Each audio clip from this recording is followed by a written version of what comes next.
Hey girl, welcome to the Girl in Media podcast, where we talk about being a woman in the digital media space.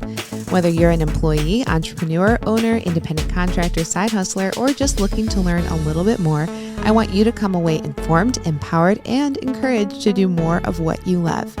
We highlight the stories of women just like you on this podcast, and we hope that it helps you grow in your career and your dreams. Now, let's get into it.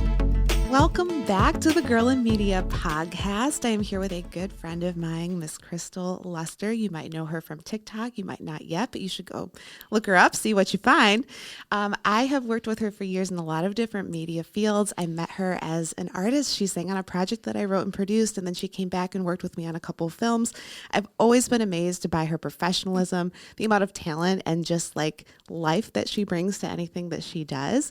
And she has worked in so many different fields of media. She's also a photographer and videographer. She works behind the scenes in film production.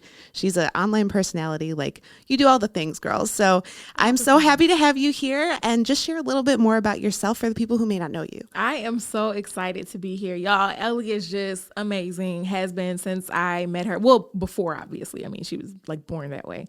But she's been amazing in my eyes ever since I met her. And yeah, I mean, I feel like you really covered all of the bases. I'm just the creative entrepreneur is what I like to term myself as. That is in the signature of my email. I guess that's kind of like what people are, is in the signature of their email.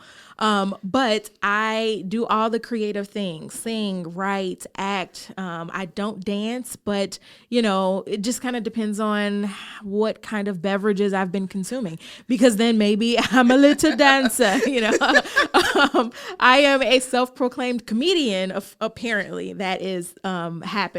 And she's hilarious, so it's fair. I laugh at myself, so that works. And yeah, I do a lot of creative things, even through my business, Crystal Clear Productions. I work as a photographer, videographer, graphic designer. I do consulting. And I feel like in a nutshell, what I do is to use creativity to tell compelling stories that can help, enhance businesses, that can help enhance life. And I thank God that I have all these creative tools to my disposal. There we go. Right word. That I can, just use to try to make the world a better place. So that's me. Yes. So tell me a little bit more about how you first got into the digital media space, because we all have that thing where it's like we stumble into it, right? Yeah. So my story, I feel like, is a lot like, most people's stories, especially women, right? A lot of times we learn how to do things out of the lack of the resource that's, available to us. And so back in 2018, no, it was way before that, actually. This was probably circa like 2012-ish. I had just graduated from college, and I was working full-time for my family's company, Essations Incorporated. They are a hair care manufacturer in the Chicagoland area. And, things are changing, right? We first started, my father first started his first business in 1981, and things are way different. We went from a very analog age to a very digital age. And of course, I'm super young compared to everyone else, my siblings and everything. There's a huge gap between us, 18, 13, and 10 years. And then my parents too. So all of us are from totally different times. And I was the only one that grew up in a digital age. I was used to having a computer at my disposal. I was, social media, I was growing up with it. Like, all of those things was happening in real time for me. And it wasn't like very confusing. I could figure it out. And so I noticed that there was a change in marketing. Most of the time you would go to a hair salon, and if you wanted a certain style, you would take a look at a magazine. But then social media started happening, and people started seeing pictures on social media. Oh, I want that. Or they started seeing videos on YouTube, and they're like, oh, I want that. And I was like, hey guys, we should really expand our marketing efforts and not spend so much money on magazine ads, but, invest in social media. It's free. And it's like, okay, well, great, but we don't have the money or the know-how to hire the right person to do the job. And so I started out with my iPod Touch, like first generation. And let me tell you, okay, the first video that I ever edited with that thing still has like some of the biggest views to date on the YouTube channel. And as grainy as it was fantastic. And I even put a few effects in there in iMovie, it was great. And I thought to myself, like, okay, this is really cool, hobby. But then as the years went on and things started becoming more progressive, like the great transition from Facebook to Instagram started happening, and people were getting a lot fancier with their videos, and their long form videos were still pretty much on YouTube.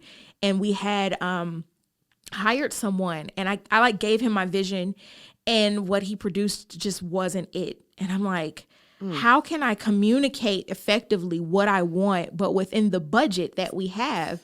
And thus, I kind of dove into it. I'm like, all right, let's take the money that we would have spent on a photo shoot or a, videographer and invest in a camera. And I'm just going to figure this thing out. And I started chipping away at Adobe Premiere Pro. I started learning how to use different cameras and a little bit about audio and so forth. And before I knew it, 4 years later, I was proficient in Adobe Premiere Pro, and I'm pretty good at Photoshop and Lightroom, and started getting into Illustrator and Dimension, and I started learning about lenses and using different cameras and different directing styles, and it opened up this whole new world for me, and I fell in love with production. Yeah, which actually leads right into my next question, because you are a multi-talented, like multi-interest creative. And I love that because I really relate. Like we don't meet a lot of people like us who are like, I just figured this stuff out and I love it. And it turns out I'm good at it, which is even better. Yeah. But how has that benefited you, or how has that presented some challenges as you've been growing? So the benefit obviously is that it definitely boosted my confidence, because I'm like, if I'm doing this and I'm figuring it out and I'm getting good at it, like I could anything I need, I can figure out how to do it. But by the same token, it has caused me to be a little less welcoming to help. And I just realized I recently was taken on by a mentor in the industry who is Emmy award winning. He does amazing things all over the world, really. And we were having a strategy meeting a couple weeks ago, and I was telling him about one of the shows that I'm working on. I have a bunch of productions of my own coming out, and I was like, oh, well, I could just do this and I can do that, because if you're too busy, he's like, be quiet. And I was just like, okay, rude. And he was like, stop acting like you don't have help.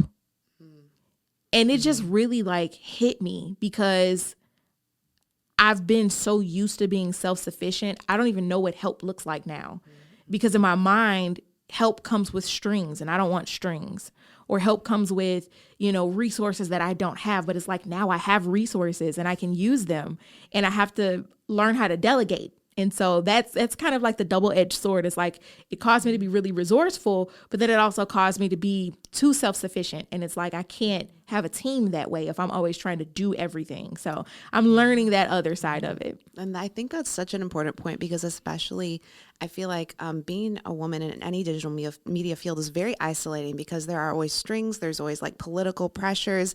People might be trying to take advantage of you. It's hard to trust. And it can also be hard to just learn how to delegate and trust someone else to actually take action on your vision. So I think that's a really good point that you made, because how do we even start to ask for help if we're used to doing it ourselves and we don't trust other people? I still struggle with that sometimes too. It's like, yes, do I need help? But are you actually going to help? Exactly. It's really hard. Because in this space, with creatives, people are always, oh, let's collab, let's meet up, let's do that word. And it's just like, bro, don't send me off, because if I tell you that I'm going to collab with you, I mean that. Like, and my schedule is bananas, so it might not happen right away, but if I say it, I'm going to do it. But you have those people that just talk, yeah, we'll collab, we'll connect. No, we're not. You're lying through your teeth. You're a big fat liar. And I think that's so disrespectful, because it's like, you're showing up with your A game every single time. You have to. Yeah. And so then these people are just like, oh yeah, I guess, or oh, whatever. And then it never happens. You've wasted your time, your energy. If you're anything like me, and I know that you are, you've thought of creative concepts that you want to do. Yeah. You're excited, you're prepared, and then it just doesn't happen. Yeah. Like, why? So we need to be better about collaborating for real.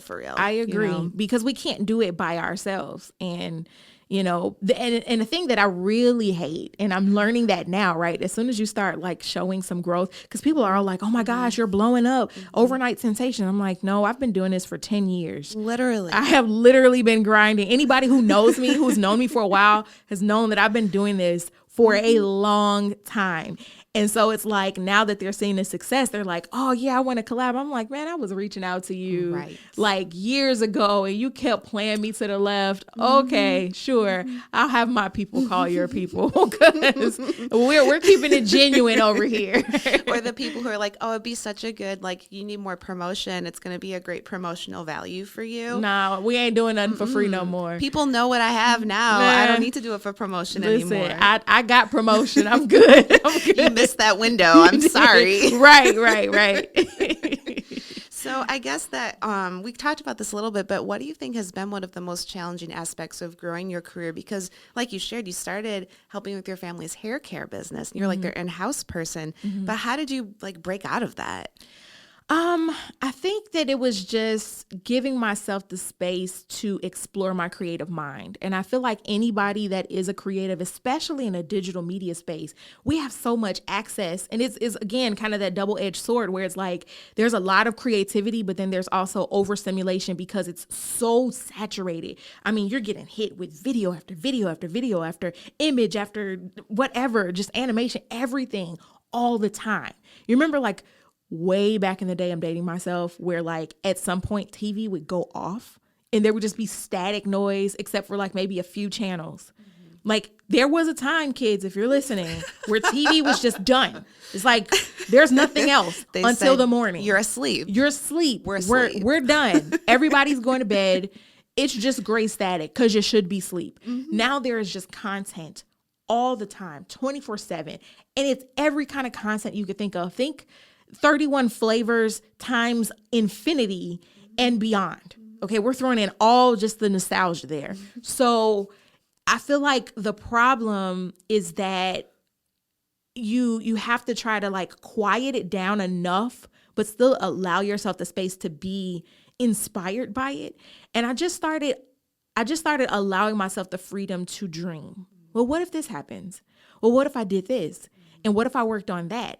And, what if, I would just imagine things and I would do it for me. Of course, the hope of any creative is that their work is seen and appreciated and acknowledged. And that doesn't always happen, especially when you're just starting out. Most of the time, yeah, you may get a few views, you may get a few likes and shares from people who know you. Auntie Vira is gonna always share, that's my baby, or my mom would be like, my baby girl in the comments or whatever, and she shares everything to her, like, for her Facebook friends and stuff like that. I'm just playing.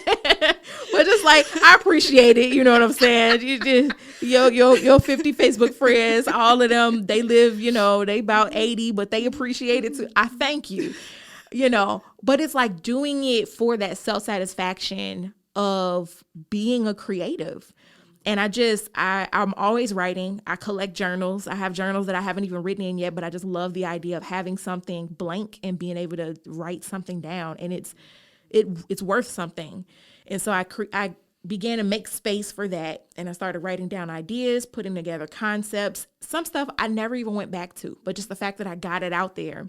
And then there was this idea that what we do, everything that we do, it's a part of our legacy. It's a part of that dash between the year we're born and the year that we move on, expire, die, whatever you want to call it. And that has just been such a huge weight on me in a good way.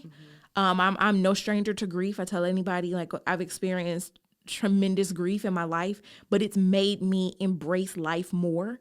And so I always like think about the fact that I want to be empty when I'm done here. So I don't care if 2 people watch it, if it's my mama and her best friend, or if the whole world is watching how ghetto it is to have big boobs, whatever it is that I'm able to create and produce and put out there, it's a part of my dash. And, just giving myself the space to like dream that and then share it is enough.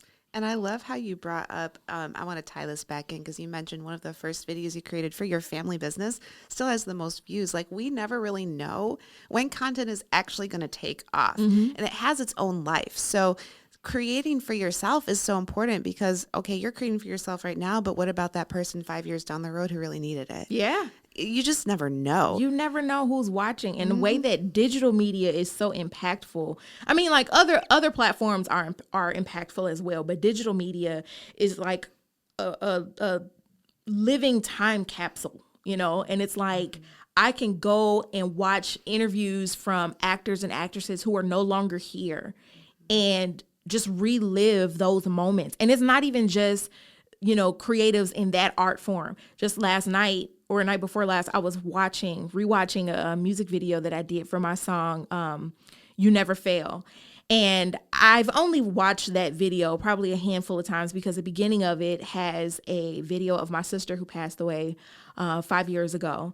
And she would have turned 50 in a couple weeks from now. And, you know, watching it and seeing her face and seeing her be alive in that video. For the first time, I didn't cry watching it. But it's just, you know, here I am, you know, 5-6 years later, looking at it. And she's alive in that moment. And I'm experiencing it. And it's cathartic and it's heartbreaking and it's sad and it's invigorating because it's life.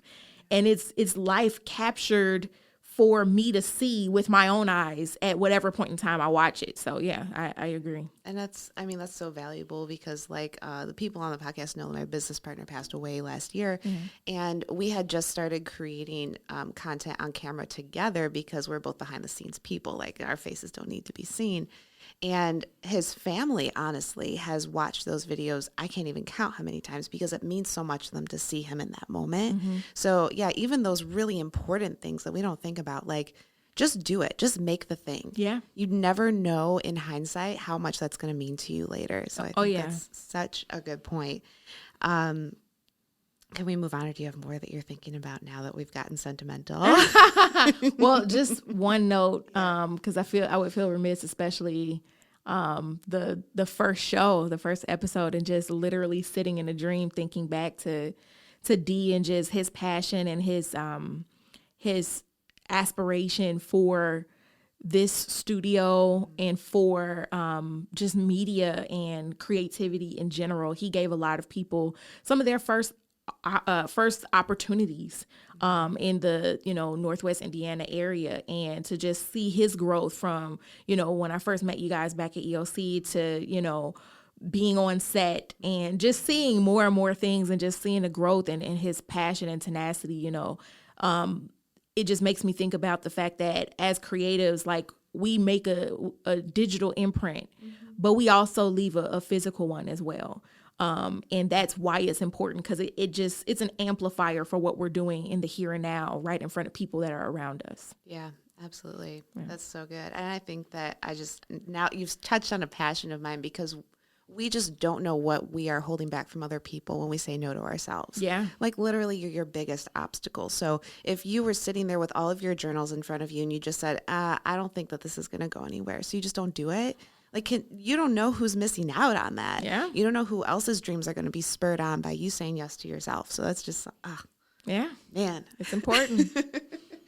So I want to revisit, because you mentioned that you have a mentor right now, but I was going to ask, are there any people who are like, been more established in different fields who have helped you along your journey, or what has been the value to you, even in allies as a woman in media? So interestingly enough, most of my production and media mentors are male, which I guess is not so interesting considering it is a profession that is predominantly male and predominantly non-ethnic. Yeah. If that's the politically correct way to say it. It's a bunch of old white men. It is a bunch of old white men and their sons. Okay. And that is what happens when you step foot on a set. And so being a woman of color in particular, I really look up to the Issa Raes and the Ava DuVernay. And, I look at Debbie Allen, because she does a lot of producing and directing as well as acting. And I look at, Kev on Stage and his wife, life and just the studios that they have. I look at Tyler Perry and his studio. I look at what Oprah has done, going from being a TV host to having her own network and everything that comes with it. And it's just a reminder that, one, people of color can do this. And it's also a reminder that there are powerhouse women who can do this. And I have seen with my own two eyeballs, amazing, strong, Amazonic women. I don't even know if that's a word, but I'm using it. Handle these cameras and these rigs. And they are just, they can do it sometimes better than the men. If you offer services that would benefit women working in any field of digital media, we would love for you to sponsor the show. You can contact us to learn more about sponsorship packages and how you can reach our audience of talented women in tech when you email girlinmediaofficial@gmail.com. We hope to hear from you soon. But they can do it in such amazing ways. And it's just like, I'm not surprised, because women are just like superheroes. The fact that we grow humans in our bodies. Like, who do we think we are? Like, we grow humans. We make our own people and then push them out. And then they feed off of us like leeches. And then they grow up to take care of us. And they start the cycle all over again. It's wild. It's really wild. Like, women are incredible. And to see them in that space. So I don't necessarily have a hands-on female mentor. I would like one. I'm sure that I will have one day in the future. I'm being connected to a lot of different people in the industry right now. But, most of them are male right now. But I am watching from afar, people in this space. I love Regina King. She does amazing work as a director, as a producer, as an actress. And Kerry Washington. I'm looking at these women who are doing these things that I love.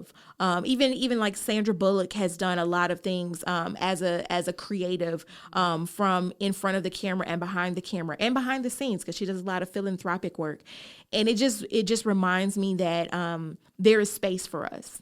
And I think that's the biggest takeaway. There is space for us. We have the agility, we have the wisdom, the ingenuity, we have the resources, we have the camaraderie. Like, we can just apply everything that comes natural to us already to this space and thrive. Yeah. And something that I've heard a lot recently is everything you need, you already have. Like, I think it's very much within us. We just have to tap into it. Oh, yeah. And it's so cool to hear you say, like, there is space for us. I really, truly believe in making space for us, too. That's something that I look forward to, like, in 25 years when I'm uber successful at whatever. I want to make space for other women, because there just aren't enough people, even women who have had to kind of claw their way to the top. Yeah. They're not the best at making space for others. Oh, yeah. And I would love to change. I mean, that's why Girl in Media exists. Like, I want to change that. Yeah. I want us to make space for each other. So I love to hear you talk about that. And I'm sorry. I would be remiss if I didn't mention this too. It's not necessarily a mentor-mentee type of relationship, but one of my closest friends, Joy Hurd, is an incredible producer working in the Atlanta area, and she has worked on some major products. The girl has credits. And what I love about our journey just as friends, we both graduated from Columbia College, Chicago. We both didn't really know what we were getting into, because we both got our degree in music business management, and then both ended up in the production industry. And now I'm in front of the camera probably just as much as I am behind the camera. But she's strictly behind the scenes, and she is literally the picture of excellence in what she does on set. Like, if Joy's name is attached to it, it's going to be excellent, because that's just how she works.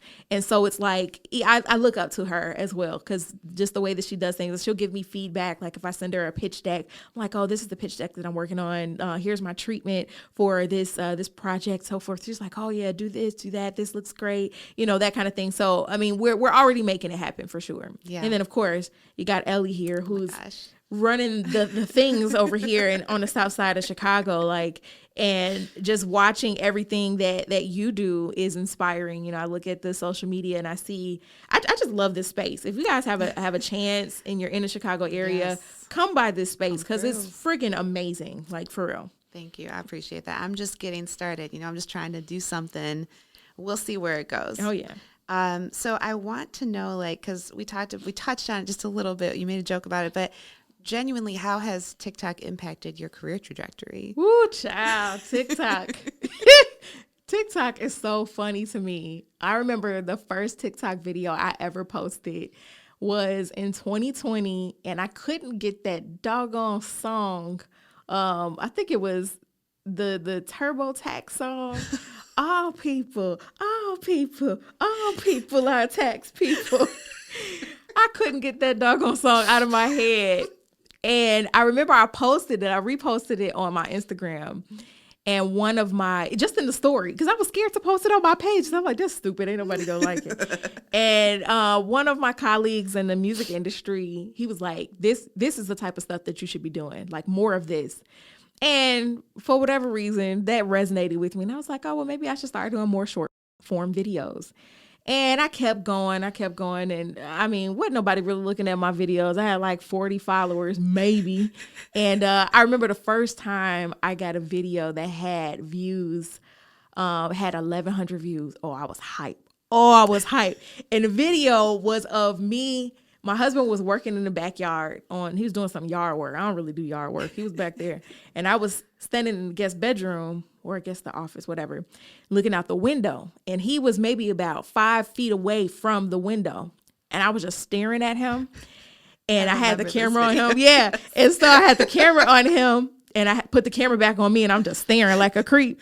And I put the song behind it. Sometimes it feels like somebody's watching me. And then he looked up because you could tell he could feel somebody was watching him. And he turned around, his eyes got big, and I was cracking up. And I was like, 1,100 views. Yes, this is great. Then I kept posting, and it was like 10 views. I was like, oh, okay, guess not. Maybe not. So one day I was on vacation from work, and it was summertime, was hot. And I went to go eat breakfast in my car alone, because that's what you do when you're an adult and, just want some peace and quiet. You do things in the car, in a parking lot, randomly. And I came back home, and my husband, bless his soul, had made himself a sandwich. And he left everything that he used to make that sandwich on the counter.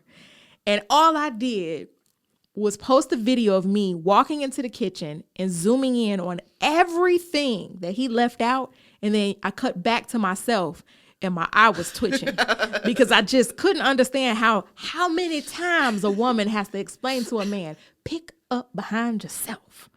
And it just did not, it didn't translate.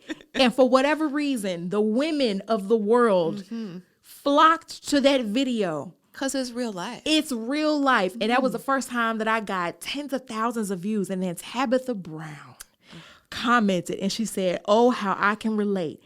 And I said, not the Tabitha Brown like that.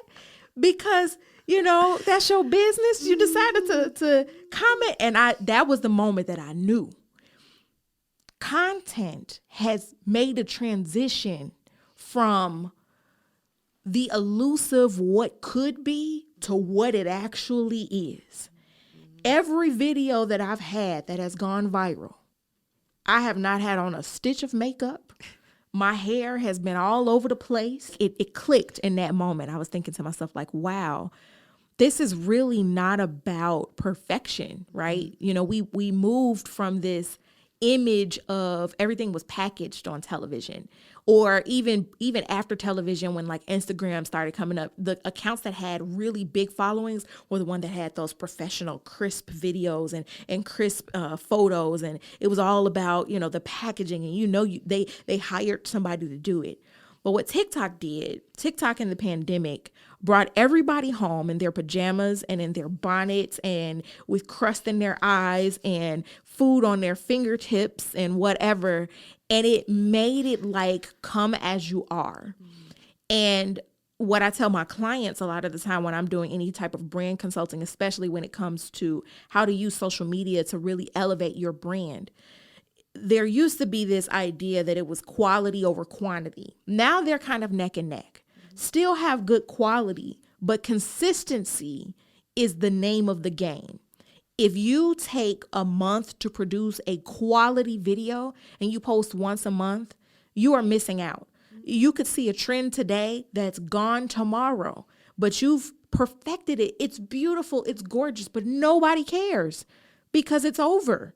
That trend is far back. Now you're going to get talked about, which on the flip side of it, engagement is engagement. I mean, you're boosting my content. Talk about me if you want to, but the likelihood of people seeing it is now minimized because of how the algorithm works.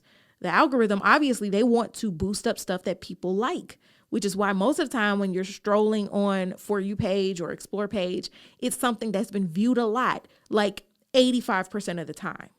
And so I think that was the moment that I knew, because I would always count myself out. Oh, I can't do that because I don't have people. I need people to get that kind of shot. You know, I could do a lot. I could tell you stories of the things that I've done, you know, put the camera on a timer and then run and jump into a pose and then come out and listen, I have done some things. Facts. But I can't get an aerial shot of myself without my arm being in it. You know, I can't rotate I can rotate myself around the camera, but I can't rotate the camera around myself, you know, unless I build a contraption. And don't think I haven't thought of it. Someone hang their phone off a ceiling fan to get that shot. Don't think I haven't tried it. Sidebar, you know, now that I'm TikTok famous, I done had a bunch of companies reach out to me, and this one company sent me. One thing I'm not going to do is false advertisement. I'm not going to push a company that is selling BS. And they sent me a phone. They were like, yeah, our cases can stick to anything, lies and deceit. I got the video to prove when that phone fell off my ceiling and onto my face. It was bad. I was like, now y'all not about to have me out here. I will release the real-time footage. But anyhow, you know, there you get resourceful, but at the end of the day, you know, if I would have spent all of that time on quality content, hiring the people, and then you got to do post-production, and it's money, it's all this stuff, the trend has passed. The joke is over, and the only joke is you. So it's like, you know, sometimes you just got to do it and fake it till you make it. And consequently, a lot of people enjoy that better because it's funny. They're using their imagination to see what you tried to do in the moment. And it has changed the landscape of everything. Absolutely. So I want to know if there is a piece of advice you would give to another woman who wants to get into digital media, or she's growing or whatever. What would you tell her? Oh, man, girl. You sure? No, I'm just kidding. You know, that's a good one. That's going to be the quote for this episode. You sure? You positive? No, I would say that if you are a woman looking to get into digital media, this is going to sound cliche, but it's really important to remember your why. Because as I tell people, especially in production, like, you know, actors know this, of course, but even if you're behind the camera, right? Or any type of digital media space, this industry is full of no's. It's full of no. And a no can come in a variety of forms, right? You can produce something and that's a yes to yourself, but when you put it out, if the views are low, it's a no from everybody else. And it's full of no. And it's like, no. Maybe I get 100 views and then none. No. Maybe. And then yes. And then it goes viral and it's just like, whoa. And then there's some no's after that. And it's like, if you remember why you do this, I create and I produce in this digital media space because I love it, because it's something that I'm good at. It gives me purpose. I feel fulfilled when I'm doing it. That's why I do it. So it doesn't matter if I get a no from anybody else. I get a yes from myself. I get a yes from God about, you know, my purpose in the earth. And it opens doors for me because of why I'm doing it. So if you remember your why, it puts you in a better space to be able to really appreciate the process. You embrace the no's. You take those no's like a boxer. You know, I always liken it to being like a boxer, where you have those moments where the boxer is constantly getting punched in those gut shots, right? And they just taking it because it's building up those muscles and teaching them how to take a punch. And they just taking it. And then they come up and they get that right hook in, and it's a total knockout. And it's like you get those no's, but you remember why you're in the ring. You remember why you're in the fight, and you come up and you get that knockout, but you can't do that and not endure the punches in the process. So just remember your why, and remember that it goes beyond you. It's something that you said earlier, something that I have mentioned before in other media opportunities. When I was writing my book, I published my first book in 2016. And What's I remember it called so we can find it? It is called 30 Days of Change, Exchanging Tears for Joy. I'm probably going to repackage it and re-release it, because back then I felt like I wanted like a neutral cover for the book. I designed the cover and everything and layout. And it's not bad, but it's not very helpful in understanding what the book is about. It's kind of boring. If I do say so myself, just the cover, the book itself is great. But I think I'm going to re-release it and repackage it. But one thing about that book, I didn't know I was writing a book at the time. I was just writing. And when I decided that it was a book, I wrote 95% of it. I had one chapter left, and I given myself a goal to finish it by the end of the year. I waited until December 31st. And I was sitting there, and I felt like God was saying, "What you waiting on?" And I was like, why should I write this book? Nobody's going to read this book. And he said to me, "You are holding other people's freedom hostage by not finishing what you started." I said, well, I guess I need to go down here and write this book before I turn into a pumpkin at the end of the night. And I wrote that book. And while I haven't sold millions of copies, the copies that I have sold, I've had people, even as recently as a couple months ago, tell me that they read that book and it impacted them. It helped them through some things that they've been going through. And I feel like that's the purpose. It's like what we were talking about, tying this all together, what we were talking about earlier. You never know who's going to come into contact with your work at any point in time, and it changed them right where they are. And so if you remember your why, you remember why you're doing it. You're doing it because it fulfills you, but you also do it because it's a legacy that will help other people. Because that's all we have in this life is helping other people, whether it's through a laugh, whether it's through, solutions to problems, whatever it is, we help other people, and we make the world a better place by doing it. Yeah. So speaking of that, do you have any upcoming projects you're really excited about that you can talk about? Ooh, okay. So that I can talk about. In 2 weeks from tomorrow, I will be doing my first ever comedy show in Vegas. You might have been done that by the time this episode comes out, because I don't know when it's going to get released. That's true. Well, if it's past May 4th, let me tell you, it was a hoot. You can probably go find some footage from it. You could probably find some footage from it. It was great. It was wonderful. That's exciting. I haven't. This is. I guess this is a media exclusive. Ooh. Depending on when you drop this episode, but Not to rush it out. I have officially signed on to KingPix, which is a new streaming platform on Roku and Amazon Fire Stick, and I have several productions coming out. There is a Christmas film coming out later this year called If Only. There is another short that is near and dear to my heart coming out in September called Always, that I play a supporting role in. If Only, I play the lead role in Always. A phenomenal film, phenomenal script. It's funny, it's dramatic, it's got all the things, and I really feel like it's going to change the landscape for me as a creative. And I have some shows coming up. In the next coming weeks, the first episode of Pop Filter will be coming out. That is a talk show with me and my co-host Al Williams from Al and Pals, and we'll just be talking about. He's hilarious too. He's hilarious, and we have like this interesting dynamic. We're both married, and we're both similar to each other as far as like the role that we play in our marriages. But like we still have that male-female dynamic where it's like he has the male brain and I have the female brain, and it's just like, it's battle of the sexes meets pop culture meets like, some faith weaved in and out of there. And it's just an interesting dynamic and conversation. And then there is another production that I'm working on that is going to open up a lot of doors for local artists and creatives in the Chicagoland area. It's going to give them a platform. I'm really, really excited about that. So a lot of amazing crystal clear production, projects are coming out. So definitely stay tuned for that. And, some other things that are in the works that I can't necessarily say just yet, but it's some cool things happening. So you definitely want to stay tuned. And I'll definitely have all your links so they can follow along For and sure. check all that out. Last big question. Yes. If everything went according to your dreams, where would you be in 5 years?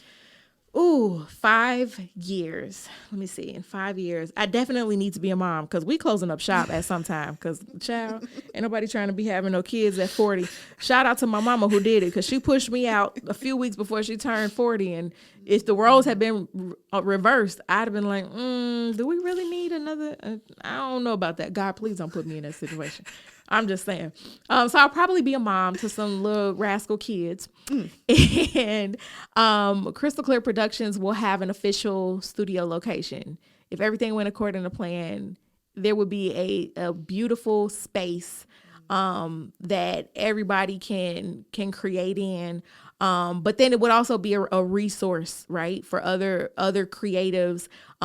It would be a space to connect with other creatives like Ellie, like this space that we're in right now. Because I'm a firm believer that there's enough room at the table for everybody and everybody can eat. Yes, so yeah. I'm not trying to take what doesn't, like, I'm not taking anything from her. She's not taking anything from me because what I bring is different from what she brings, is different from what you bring, and so forth. Mm-hmm. So I would have a sound stage so that people can shoot their shows and their films and stuff. And I would be much like what Kev on Stage is doing, you know, his own production studio, rolling out just content and films and shows and everything, just one after the other, and making it an inclusive space that is inclusive of minorities. That's exactly what I want to do.